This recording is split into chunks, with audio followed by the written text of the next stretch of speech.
যদি 2210 pattern sour মেশিনে switch দেওয়ার পরে যদি আমরা হোম পজিশন চাপ দিই, হোম পজিশন যদি না নেয়, না নিয়ে যদি এরর যদি 59 আসে, তাহলে আমরা এটা কিভাবে সমাধান করব। এখানে আমাদের দুইটা ভার্সন আছে। একটা হচ্ছে যাইয়া দুটোটাই দাহ কন্ট্রোল বক্স, বাট মনিটরটা আরেকটু ডিফারেন্ট টাইপের। এটা যেরকম যে টাইপের না, ওটার একটু আরেকটু আইকনগুলোও একটু ডিফারেন্ট টাইপের। তো দুইটা মডেলই কিভাবে ঠিক করবো আমি একটু দেখাবো। হ্যাঁ, যেমন এই মডেলের ভিতরে আমি এটা যদি এরকম আসে, তখন আমি এন্টারে প্রেস করব। এন্টারে প্রেস করে আমি যাব মেনুতে। মেনুতে যাওয়ার পরে আমি কি করব, এই যে প্রোগ্রামে যাব। প্রোগ্রামে যাওয়ার পরে এই যে হোম পজিশন বাটনে ক্লিক করব, হোম পজিশন বাটনে।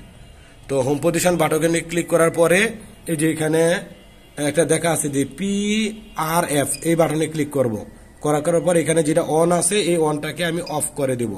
অফ করে দিয়ে এখানে এন্টার বাটন চাপ দেব। চাপ দেওয়ার পরে এখান থেকে ক্রস দিয়ে বেরিয়ে যাবে গা। বেরিয়ে যাওয়ার পরে আমি রেডি দেব। এখন অটোমেটিক মেশিনে দেখেন মুভ করে রেডি নিতেছে।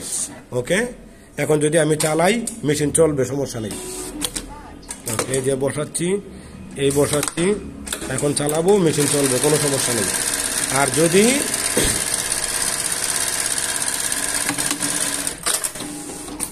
এই মেশিন চলছে, ঠিক আছে। হ্যাঁ, তার মানে এখন ঠিক আছে।